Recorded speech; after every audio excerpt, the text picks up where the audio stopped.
All right. So I'm Elise. I'm one of your other facilitators. And so kind of session overview, we're going to talk about what are the main ways grad students are funded. And then we're going to spend some time talking about fellowships and grant opportunities. All right, so graduate student funding. So first we're going to do a broad overview of what are the main ways students are funded. What are some other financial considerations to take into account?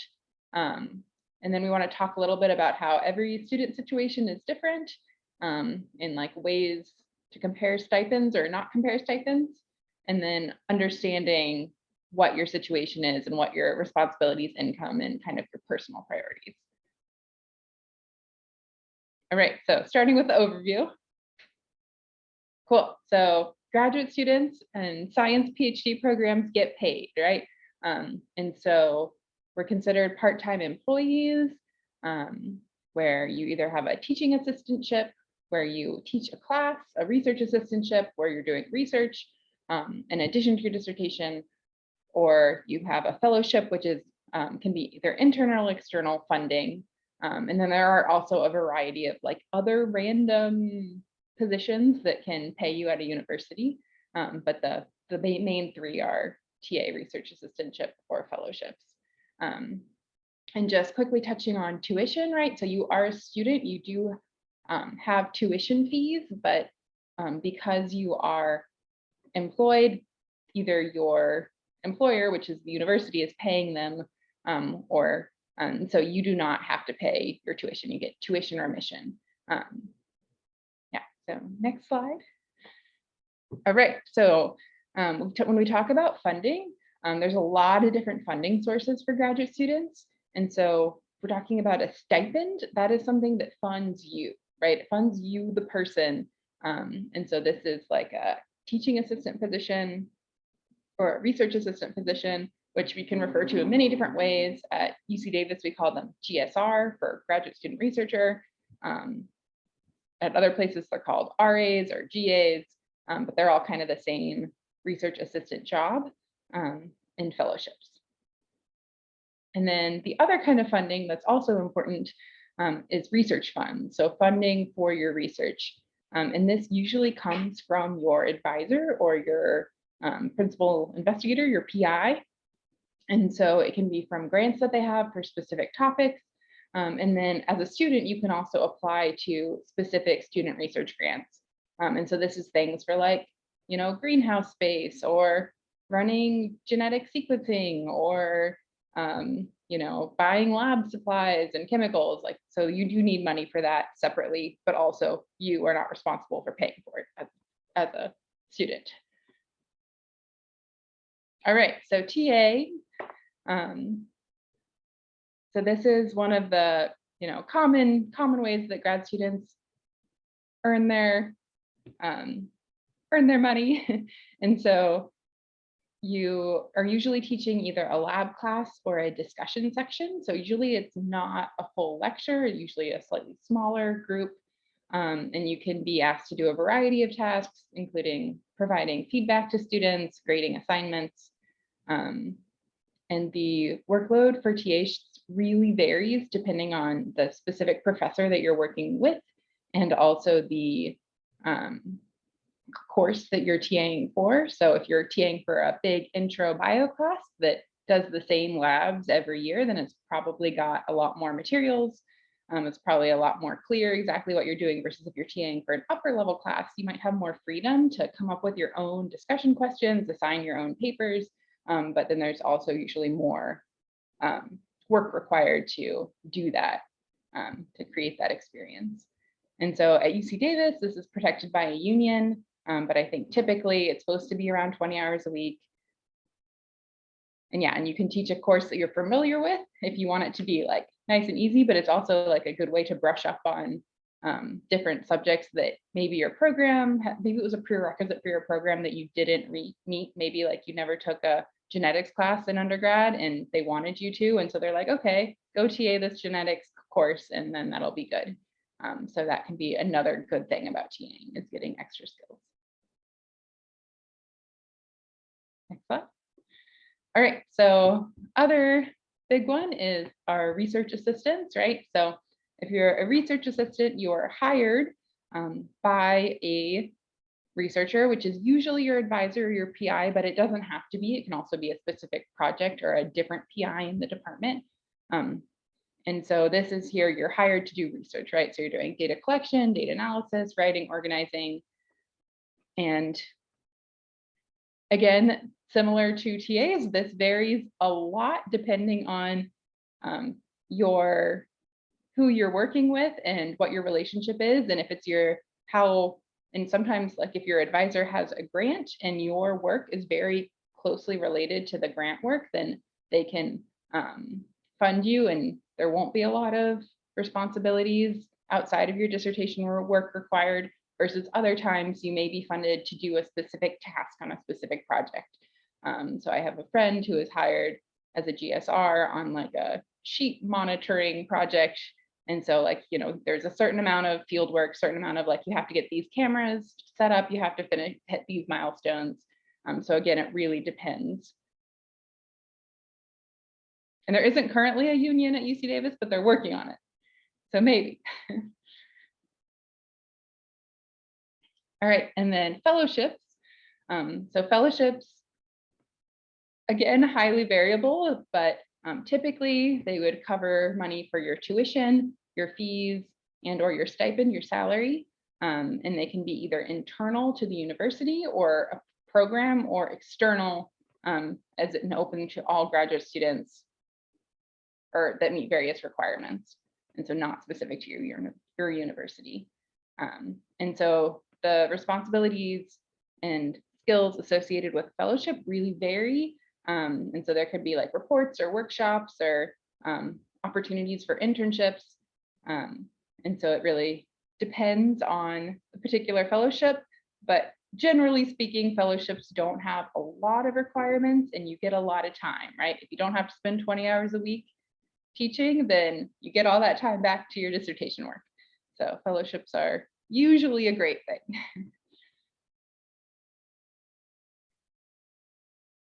All right, so moving on to other financial considerations.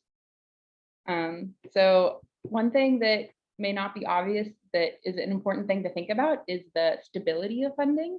So not just how much are you funded, but how guaranteed is that funding?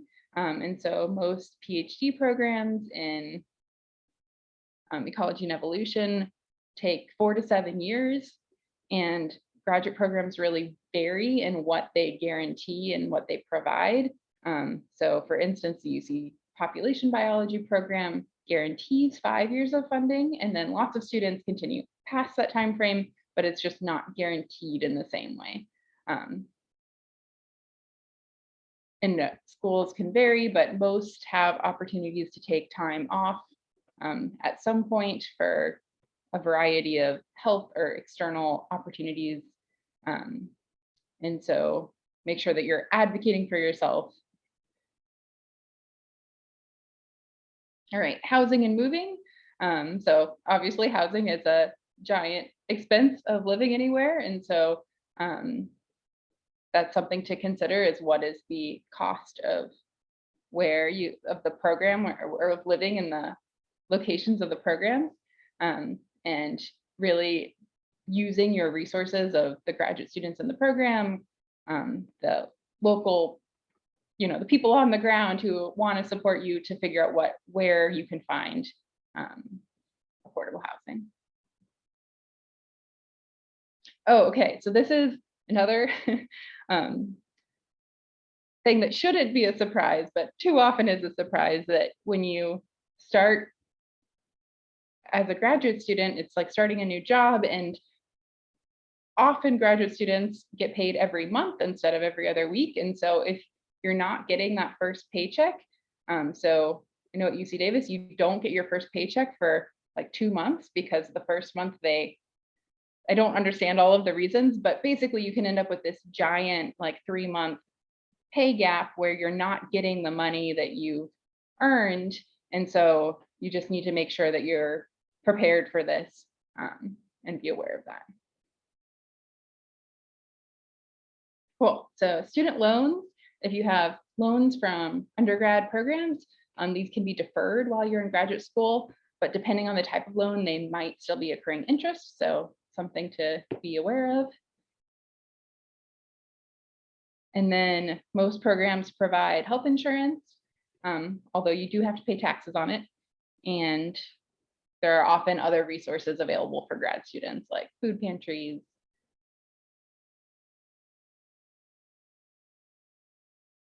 Yeah, and so again, like you want to talk to the department personnel because they'll have all the tips and tricks specific to your program, your university.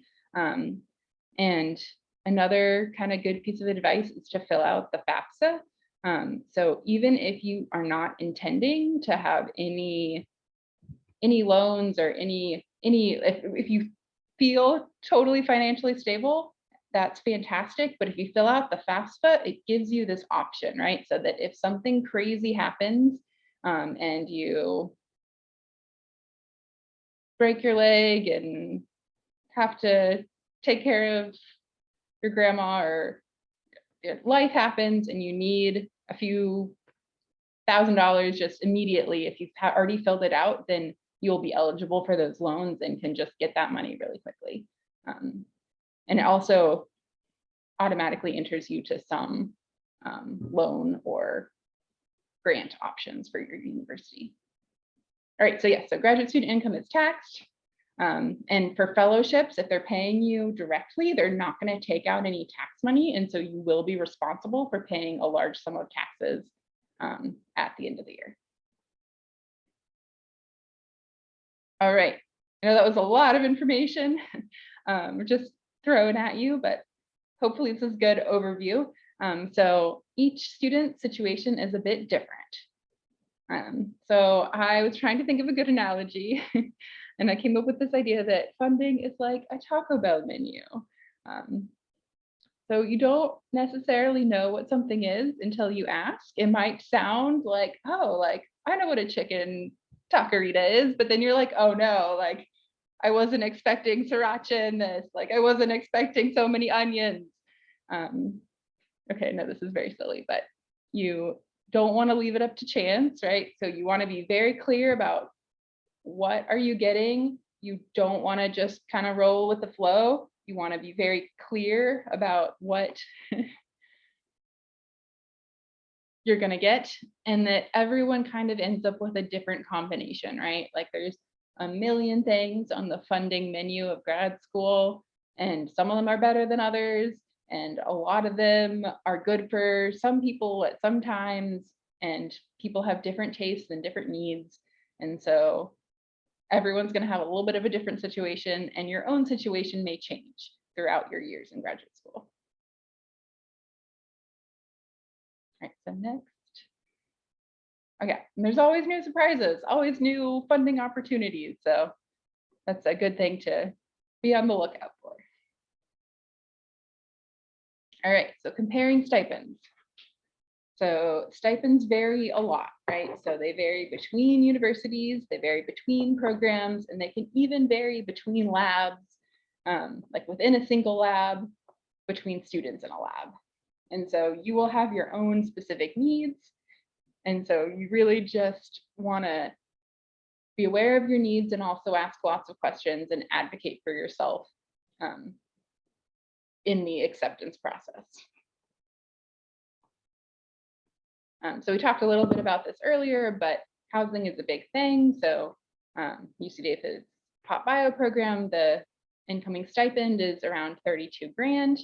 And if you can use this cost of living calculator, and it will estimate that the cost of living for one adult is about 28 grand.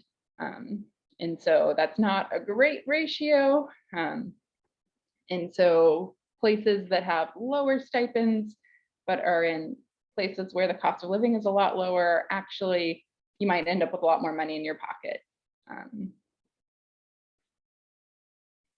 Good thing to keep in mind. All right, so stipends should be listed online, but they might not always be. You can contact the academic coordinator for up-to-date information. And then here's a link to the living wage calculator that we just referenced. And you really want to talk to the students in the programs that you're applying for, because they have the best on the ground knowledge. Just as a quick note, master's programs are often funded, but funded at a lower level than PhD students. And so that's something to be aware of if you're deciding between master's and PhD programs. And again, just reiterating, your funding is not necessarily your program's funding, right? It varies by professor, by what year you are in the program, and by your particular funding source. And just also quick note that you can combine multiple funding sources. So if you have, a small fellowship grant, you can also, TA or RA, or you can do a small administrative position and a small grading position, or you can kind of, mix and match in order to fit your needs.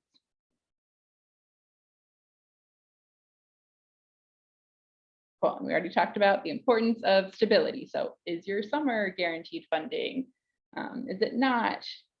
If you're only guaranteed for so many years, like how do the older, or not older, but the students who've been there for many years fare? Like, are they getting the TA positions that they need, or are they thrown under the bus?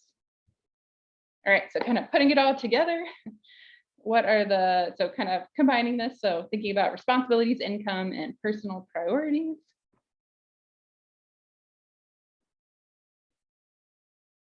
Okay, so I really like examples and graphs, so that is the way I have prepared this.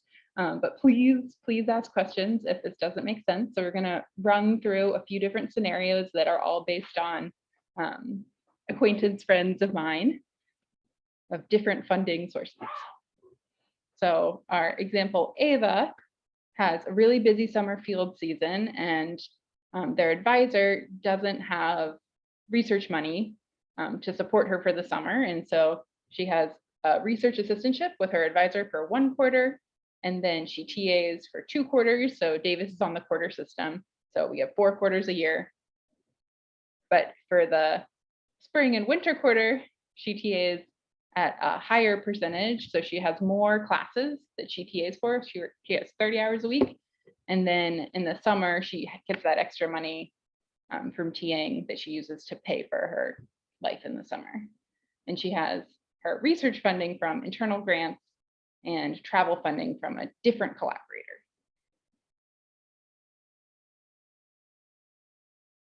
All right, our next example is Ben. So he has an external fellowship, so it pays part of his salary, and he also has a partial research assistant position with his PI. But he doesn't have a lot of responsibilities with his PI. He pretty much focuses fully on his dissertation and has funding from his PI for all of the money that he needs for fieldwork and lab work.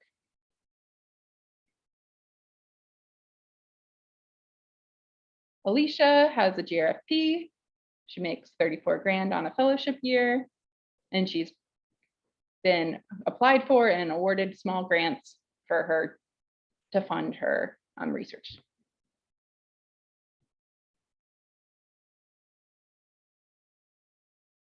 All right, Philip got an offer letter saying that he would make 23 grand, but his PI has a big grant and wanted everyone in the lab to have an equal salary because he has students from multiple graduate programs, so students from genetics or ecology evolution, and so he has chosen to pay this extra amount to Philip, so he makes 30 grand through a combination of teaching sometimes and research, having a research assistant sometimes, working with his PI's grant.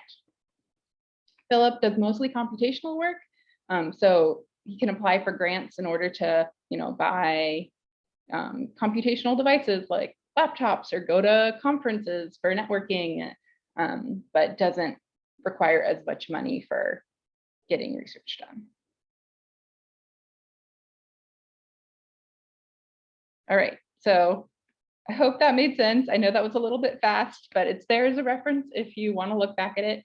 But kind of, now moving on to the graph part, is I kind of think of it as 2 axes, right? So there's less funding and more funding, and having lots of responsibilities and taking up lots of your time versus having moderate responsibilities where you have lots of time to work on your thesis. And so what you really want to avoid is where you have lots of responsibilities with very little funding. So this could be TAing for a really intensive class where you have to be there, you know, every morning from 8 to 11 every day, but it's not well funded and it's not paying you very well. And situations where you have more funding and not a ton of responsibilities are always great situations. But then I'd say most grad students fall on this other axis.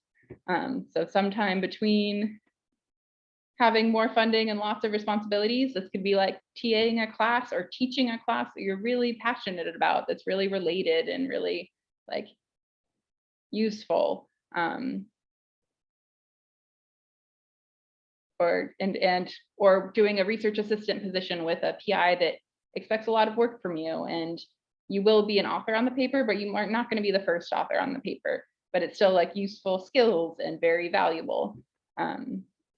Similarly, with having less funding and moderate responsibilities, this can be good for some people some of the time too, right? So maybe you want to teach a research assistant at a fewer number of hours per week and get paid less for it, so that you can just get a lot of dissertation done or a lot of writing done. So yeah, the main thing is to ask lots of questions and know what you're getting. All right, so now we're going to move into the breakout session. And so the point of this is to kind of practice thinking of some questions. So like as a breakout room, to come up with a question to ask before applying, a question for during an interview weekend for a potential advisor, and then a different kind of question that you could ask a graduate student during an interview. Everyone came up with some great questions. Maybe we can just quickly popcorn around and share a few of, maybe share one question that your group discussed that you thought was a really valuable thing to contribute. So maybe I'll start with Claire. Can you share something from your group? We talked about before, you should ask your advisor if they have any funded positions related to research that you're interested in when you're in the first stages of applying. Awesome. And Claire, will you find someone else to pick on to share something? Yeah. Maddie, what happened in your group? Yeah, so my group, we talked about, well, of course, like about asking like if they have funding, but I'm actually Rodrigo had a really good thing that I had not thought about. So I don't know if you want to unmute or you can type in the chat. Sorry to call on you. Wait, which thing are you talking about that I said? Oh yeah, no worries. You were talking about like cost of living in the different areas and like asking students how they account what their cost of living truly is. Okay, yeah. So I just mentioned that you should go ahead and ask the graduate students how they make their cost of living as cheap as possible. So obviously it's people are gonna go out of their way and find the low apartments that cost less. They're gonna probably try to fit in an extra person into their apartment just to lower the cost of rent. If the university, or if you can commute via biking instead of driving, or buying a parking pass, which is usually what happens in universities, then they'll do that. And so depending on the extreme lengths that they go to, you can determine, all right, well, this is affordable to to a level that I'm comfortable or such. Like they'll let you know, they'll let you compare how much you gain in how much they pay you versus how much you'll actually be spending, or how much you'll be willing to spend. Cool, thank you. Yeah, I just thought that was a really good point. And we also talked about like if your advisor can accept people across two different departments, maybe looking at the stipend in those two different departments and seeing what's a better fit for you. And then I also, Elise, would you mind if I read Danielle's out loud from the chat? Okay, so Danielle said in the chat, that we talked about at what point you should ask about funding. As early as that first interview is a great time, but also interview weekends another good time to ask. Ultimately, it's like not too early to ask when about funding. And then Claire also mentioned talking about dental and vision beyond just health. I think that's really important too. And like, yeah, what is the health insurance policy across different universities? That's honestly not something I had thought about, but post hoc, it's definitely important to think about.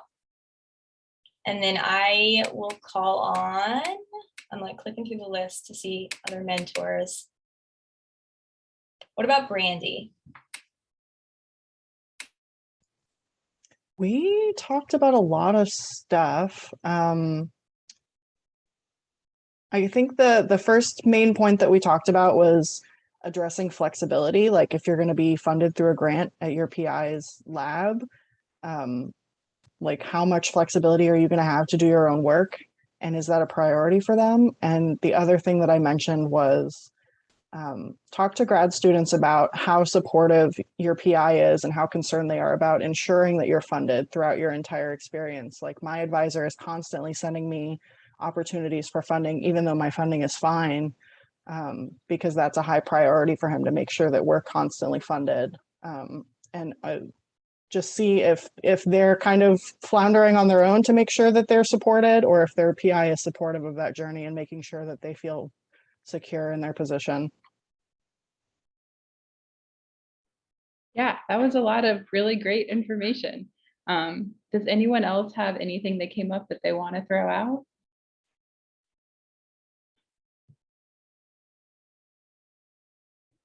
Something that I thought was insightful that some people in our group talked about was asking the, like during an interview, perhaps asking the PI of the lab that you're interested in, how much funding is available in the field, like in the specific area that you're interested in studying. I think that can be really helpful because it is highly variable. Yeah, that's a really good point. We've been talking mostly about the stipend funding, the funding for you, but funding for your research is also important. And how easy that is to get is something that probably varies a lot. So good to ask about. All right, so if we can go on to the next slide.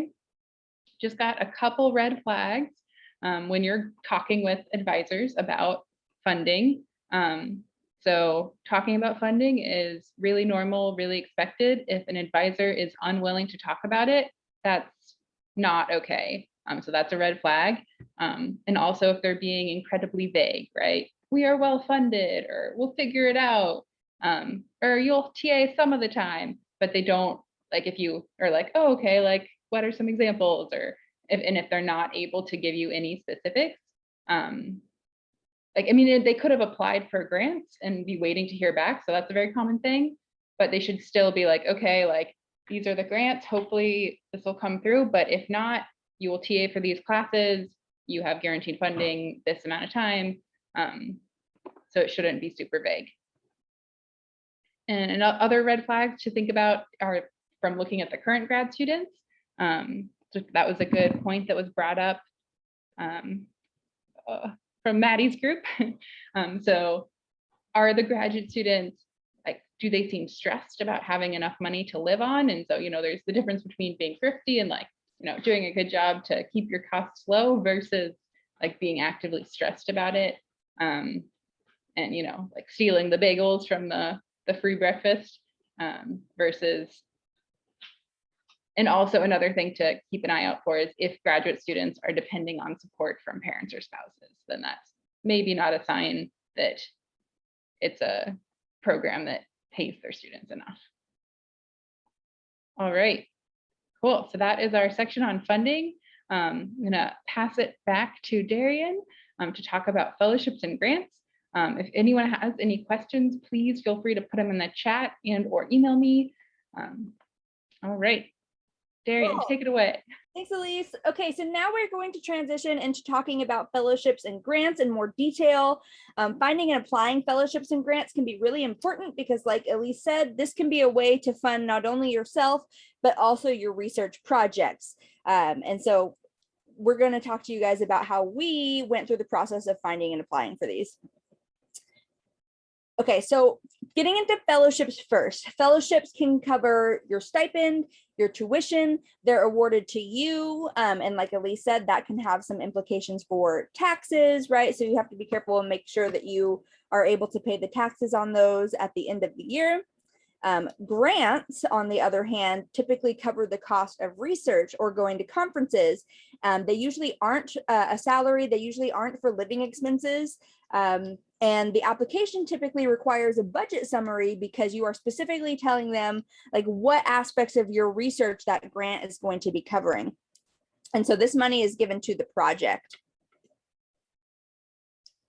Okay, so really quick, if we can get a little poll set up, I would like you guys to fill out a poll answering if you are planning to apply for a fellowship and what you guys are thinking about that. So A is yes, I am applying to a fellowship this year. B is yes, I plan to apply when I apply to grad school in the future. And C is no, I don't plan to apply for a fellowship. And D is I'm not sure yet. Let's see.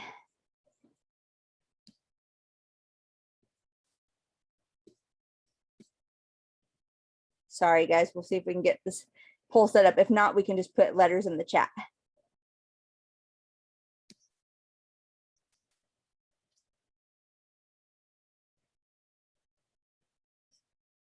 There we go.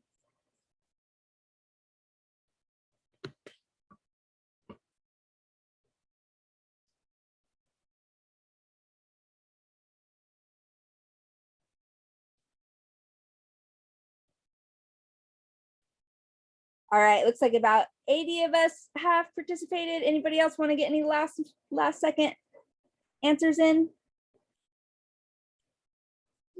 All right, so it looks like we have a few people who are applying or who plan to apply and a few that aren't sure yet. So hopefully this will be helpful.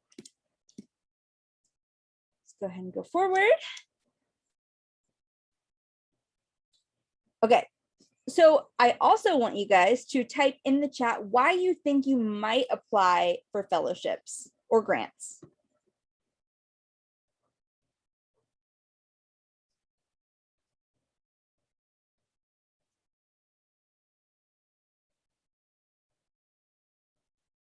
Added security.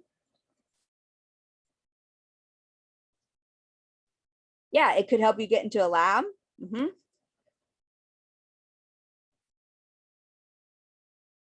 If you don't have enough funding from your advisor or your PI, have more school options, you're not held back by funding. To delegate your own time and not necessarily have to TA, more freedom to explore different areas of research. Yeah, these are all great answers. And so you guys definitely hit the nail on the head. We're going to talk about some of these.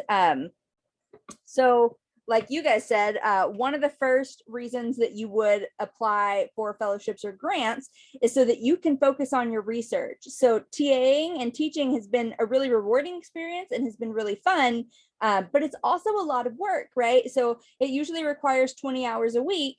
And if I get a fellowship that pays my salary instead of TAing, then I can take that 20 hours a week and dedicating it to progressing my research forward. Another option or another reason that you might want to consider applying for a fellowship is that because the stipend for the fellowship may be more than your program guarantees. So that's really variable, but you could end up walking away with more money from a fellowship than you would from your program. The next reason is that, thanks, Maddie.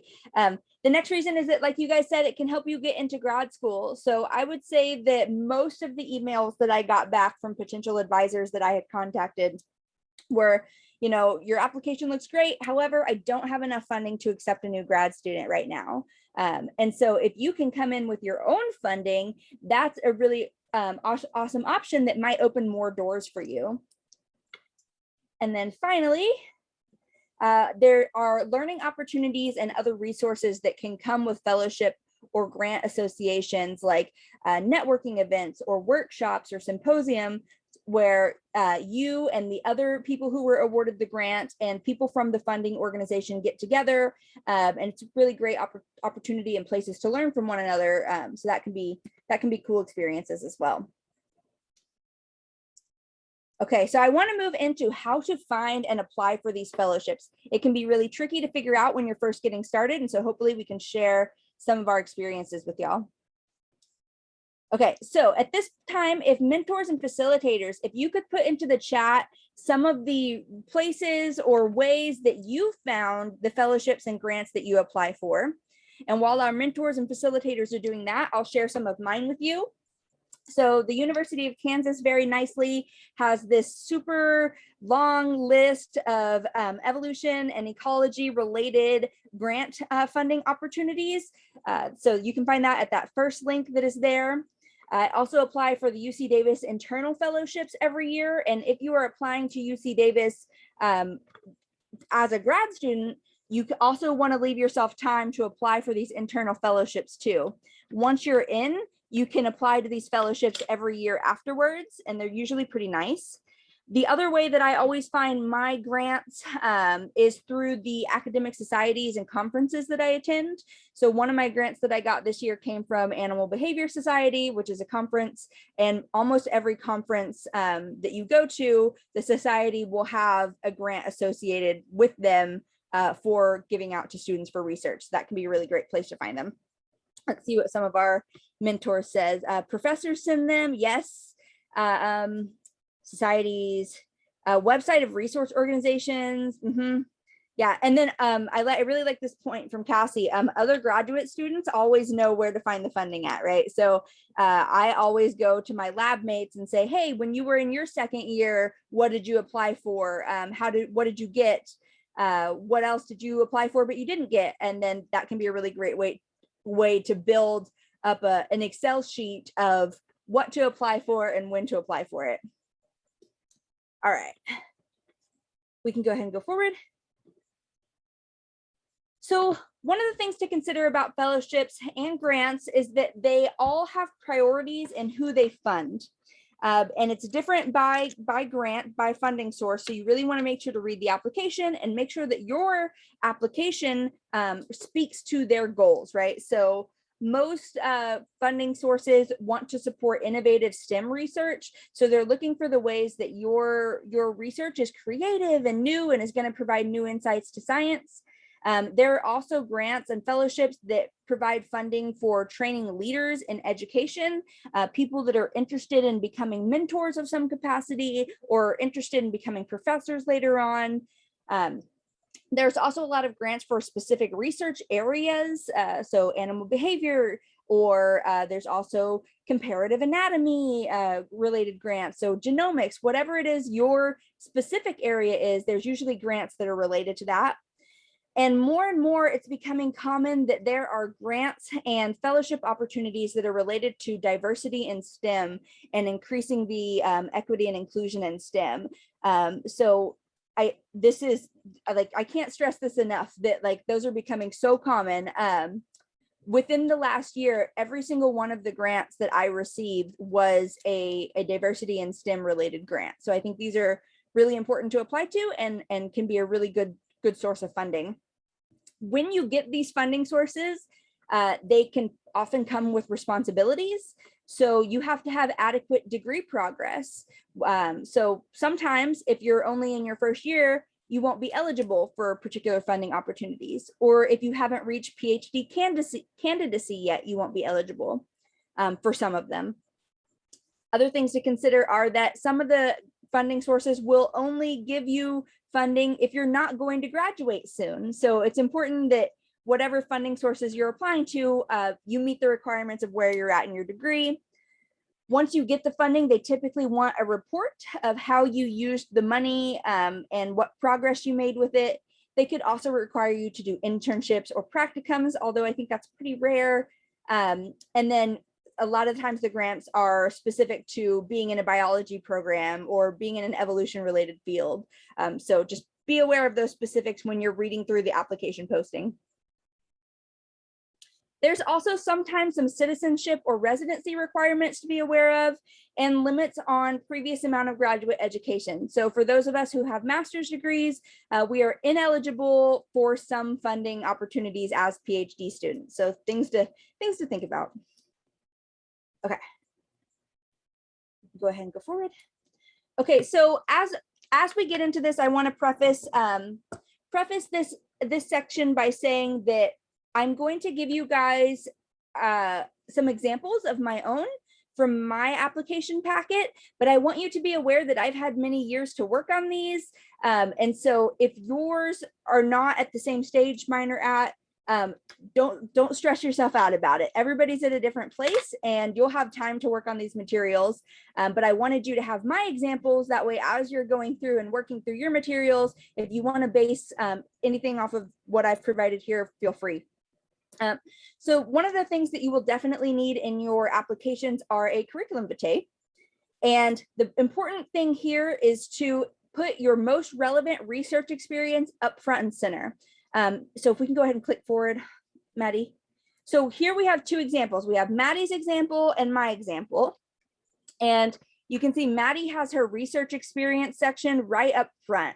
These funding sources are going to give you money to do research. And so they want to see your previous successes and the previous ways that you can show that you are capable of performing research. So that could be your experience from volunteering on a research project. That could be your publications. That could be research and field experience that you got in classes that you took.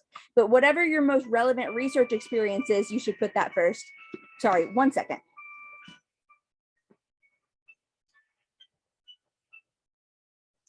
Sorry about that, everybody. I have a timer that goes off every day. Okay, and so if we can go ahead and go forward, Maddie. You will also need your transcripts. These are pretty straightforward. Most of the time they are unofficial transcripts, but be sure to read the application to make sure they don't need to be official transcripts. Next. Research statements. So we had our workshop on writing personal statements and research statements. So feel free to go back and look at those resources when you have time, or work with your mentors on crafting these statements. Basically, in an ideal world, you would give yourself time to write a few drafts and get feedback on those, and have people edit and give you comments, because these research statements are pretty heavily scrutinized during the grant review process. This is where you tell the funding source what you're going to be, what the project is that you're going to be using their money for. So they're really interested in your research statement. That being said, all of us have submitted research statements as a part of grant applications that were maybe not as perfect as we wanted them to be because we were rushed for time. And so, and sometimes we've even gotten the grants on research statements that were not totally perfect. So sometimes you just have to work with what you have. But in an ideal world, really spend a lot of time on these research statements if you can. Okay, here is an example of a topic that was given for a research proposal or a research grant award for my program. And sometimes they can be really specific in what they're asking for. So this one says only 2 pages maximum, and they even highlighted that. So you really want to be sure to pay attention to what they're asking for. They might tell you what exact sections they want you to have in your research statement. They might say to include a summary in some cases, or to have methods and intro and results. So just be aware of what sections they want you to include. And then you also really want to make sure that whatever project it is that you are proposing is within the realm of what the funding source typically provides money to. So you maybe don't want to do a genomics related project to a funding source that only supports field work. So you just have to kind of think about like what they're funding. All right. Okay, statement of purpose. Like I said, the personal statement of purpose are becoming even more important recently due to some of those grants that are specific to elements of diversity. And I think that these statements of purpose can be really powerful because it gives you an opportunity to allow your personality to come through on top of your research. And some things that you want to consider here are that you want to outline a project That could be a dissertation, which typically means it could be about 3 chapters or 3 distinct experiments or questions. You want this, you want to be able to clearly explain in your research statement and in your statement of purpose, your hypotheses and the methods that you're going to use, and that your project should be feasible to carry out within the length of a PhD. And knowing your audience, making sure that they are familiar with your background and are they experts in your field, or if they're unfamiliar with your background, maybe what do you need to explain to them before you get into the methods of your project. And then for your statement of purpose, some things to consider are, it can be really important to highlight some of those areas of research experience that are in your CV. So this can be a really good place to talk about those research experiences that you are really proud of, and give them a sense of what it is about your background that makes you uniquely suited to do really well with this research. Okay, so highlight your achievements. Like I said, taking items from your CV, explain how you will contribute to the goals of the fellowship, or the grant. So usually the funding source will have a mission statement or a goals statement on their website. And it's really helpful if you can make your personal statement reflective of what the goals of that funding source are. And it's an opportunity to show your passion and just really get others excited about the research that you're excited about. All right. Okay, so then that brings us to letters of recommendation. And letters of recommendation sometimes come with a template like this one. And this one's really specific. They give a list of things that they want the letter writer to talk about. But that's not always the case. So you want to make sure that your letter writer is prepared to write a good letter for you. And that can mean providing them your CV or your personal statements or your research statements, so that your letter writer knows what the rest of your application looks like. And if you're sending them this template, sometimes it will include where to send the letter and when the letter is due. But if the template doesn't include that, you also want to be sure that you really highlight that information so that your letter writers can get those letters in on time. All right. Most applications, especially for grants, require a budget statement or a budget detail. And so this is a place where if— Sorry, 1 second. I just clicked the wrong button. Oh, no worries, Maddie. I'll keep explaining budget while you get it back up. So like when Maddie gets the budget back up, that's a budget that I wrote that is specific to building a certain camera rig. And so sometimes it's really specific if you're asking for funding for particular pieces of equipment, but it can also be a little more vague. Like you can say, I need X amount of dollars for field work. I need X amount of dollars for travel. I need X amount of dollars for genome sequencing, whatever it is.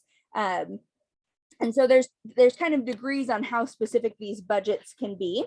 But usually they're itemized, and you have line by line what all of your items are that you are requesting funding for, and then the dollar amount that you would like for each item.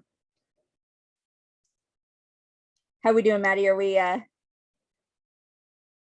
Yes, beautiful. Okay.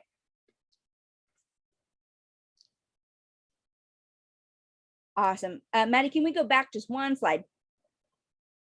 Okay, and so usually these budgets come with a justification statement, and in this statement you want to tell them why you need that specific piece of equipment or the ways that that funding is going to help progress your project forward. And it's usually just a short 1-paragraph statement of why you need that funding.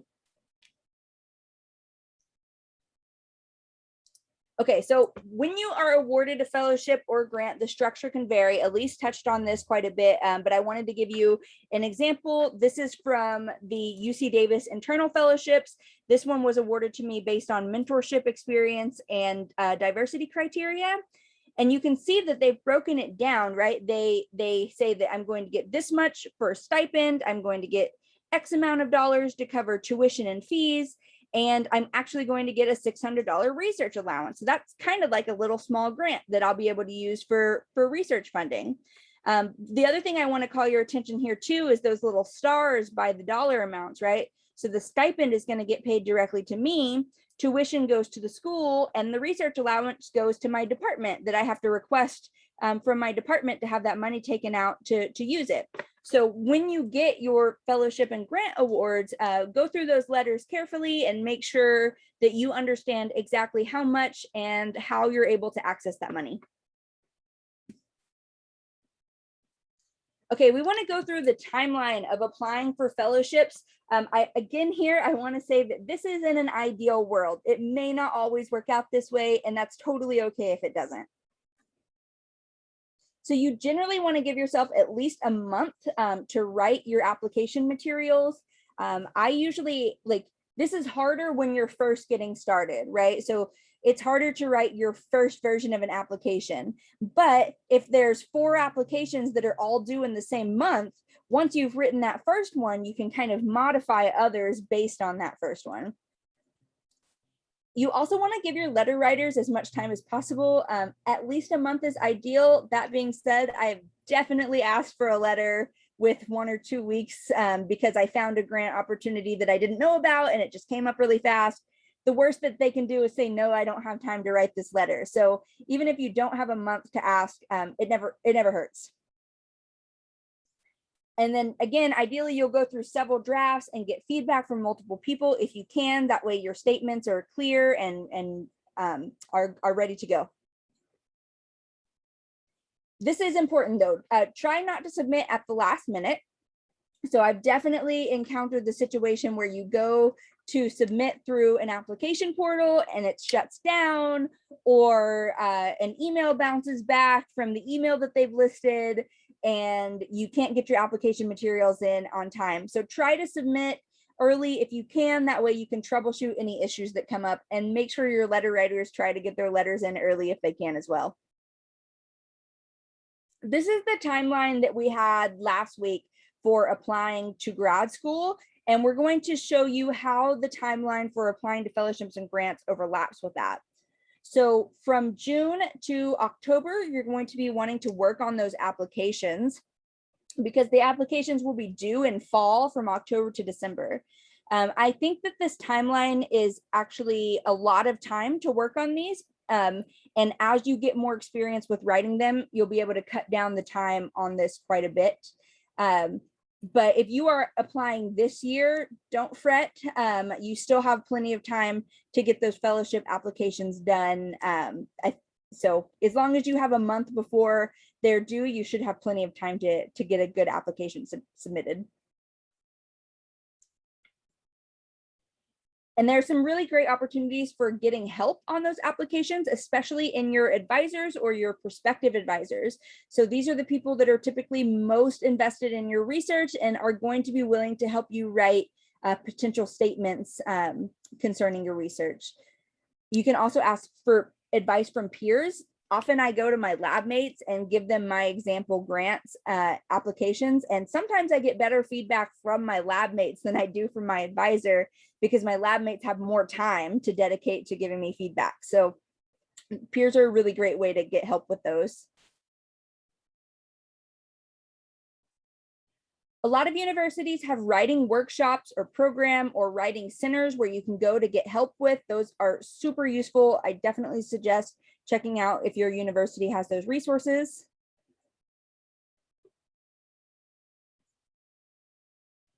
And then also a lot of the websites for grants and fellowships will list their previous winners, and you can reach out to them, or if you know them personally, you can ask them if you would be able to see their application that they submitted, and that can be a good basis for you to build your application on. And then if there's any questions that you can't find the answer to, usually the funding sources have an email that is listed on the website or in the application posting that will have an email that you can contact to ask them any questions that you might have. And then finally, here is a list of fellowships that are pretty common within our graduate group and others. The National Science Foundation, GRFP, that Maddie's going to be telling us more about here in a minute. The UC Davis internal fellowships and the Ford Foundation pre-doctoral fellowships are all really great places to begin thinking of applying to. And then there's more. Here's some links that you can go back to and revisit and try to find others that might apply to you. Okay, so we're going to go back into our breakout rooms to give you guys an opportunity to ask questions about fellowships and funding with your mentors, and then we'll get back together and Maddie can talk to us about the GRFP. Before we go to breakout rooms, we have quite a few questions in the chat that I think would be valuable for everyone to hear. Yeah. So the first one is, which I think that Grace answered, but just if you're asking for letters of rec from the same person for multiple applications, what's the timeline you should give for those letter writers? Is a month still okay, or should you be giving them more time? Let's see, Elise or Maddie, do you have an answer for that one? So we're actually running a little low on time, and I think we've got some good answers in the chat. So maybe, sorry, yeah, we can definitely answer that. Matt, I don't know if Maddie, if you want to answer that, but if other people have questions, please be sure to throw them in the chat. And then I think we're gonna have to skip this breakout session. Yeah, agree. Okay. Okay, yeah. No, we'll make sure that these questions, I think I spoke too quick. A lot of people are getting their questions into the chat, so please check the chat out. And we can also make sure these questions get posted over to our frequently asked questions so that everyone has access to the information. Perfect. So thank you for the timeline. My clock is gone. So Okay, and thank you, mentors, for answering questions in the chat. Yes. And if your question didn't get answered, send an email to your mentor. We'll definitely make sure to get it answered. But for now, let's go ahead and jump to Maddie's portion of this section. Okay, sweet. All right, so we talked a lot about fellowships and grants, but here I'm just going to highlight a specific fellowship, which is the National Science Foundation Graduate Research Fellowship Program, or NSF GRFP, which is what I'll refer to it throughout this. And then if there are questions in the chat that I should interrupt me, Elise and Darian, just unmute and let me know because I can't pay attention to all of them. Okay, so NSF GRFP is open to students in many scientific fields, and it's one of the largest funders of graduate fellowships in evolution and ecology. For eligibility, applicant must be enrolled in a graduate program or currently applying, and you also need to be a US citizen or a national permanent resident. Unfortunately, the applicant cannot have a master's or professional degree like Darian touched on. She was ineligible due to already having a master's. You cannot have completed more than 1 year of graduate education unless it was interrupted by 2 years. And then you can also not have previously applied as a graduate student. So this is new, so you can only apply, typically people apply twice, once before graduate school and once during graduate school. And then, yeah, I just said my own PSA before I clicked it. So you can only apply once during graduate school, not twice during grad school, which is more of a new rule. Okay, so some benefits. I'm really just giving specifics on a lot of the things that Darian shared. So we have our stipend, which is $34,000 a year for 3 years. You also have your tuition covered through the grant for those 3 years, and you have the opportunity to apply for additional grants and professional development opportunities. So now I'm going to kind of highlight a timeline as I talk more about this. So here we're kind of in this, it's not September yet. So we're early, we're kind of in that stage of deciding whether to apply. So right now you're listening to this talk, you're reading about the fellowship, you're brainstorming some ideas, and you're kind of figuring out, if you don't have an advisor already, who you'd like to work with and thinking about prospective advisors. So what you'd need for the GRFP as you're considering applying, you'll need a research statement, a personal statement, letters of recommendation. So minimum 3, maximum 5. I think it is best to probably err on the 3 unless you really have a 4th person that's really going to help your application. You'll also need a transcript. You'll also kind of put some information from your CV, like education and work experience, on this application. And to highlight, if you're planning on applying in 2021, life sciences is due October 18th. And I do know that sometimes people in ecology and evolution could apply to like STEM education if your research focuses more on that. But most of us, if we're applying this year, would be focusing on this October 18th deadline. And again, feel free to type in the chat. I'm just going fast due to time. So why apply? So some of these top reasons, there's obviously other reasons you might want to apply, but you'll gain experience for writing this fellowship application and like thinking deeply about your research. You will also get reviews on your application, which can really help you apply in the future. So if you are pre-grad school, applying like now isn't really going to hurt you. I think it really just helps to apply that first time and then apply a second time in grad school. And then of course, the biggest reason why I apply is like you could get the GRFP. And then a reminder here is that the GRFP funds the person, not the project. So if you're worried that maybe the application research statement you write now might change, that's totally okay. I know people who applied before they started their PhD in my program, and their project ideas have changed since then. So they're funding you as a scientist. They just kind of want to see you outline your research ideas and hear about what you might want to do. Okay, so now as I'm progressing through that timeline, we're in the future, you began your application around September 19th-ish. Again, these deadlines are a perfect world scenario. You can begin earlier, later, whatever kind of works for your schedule.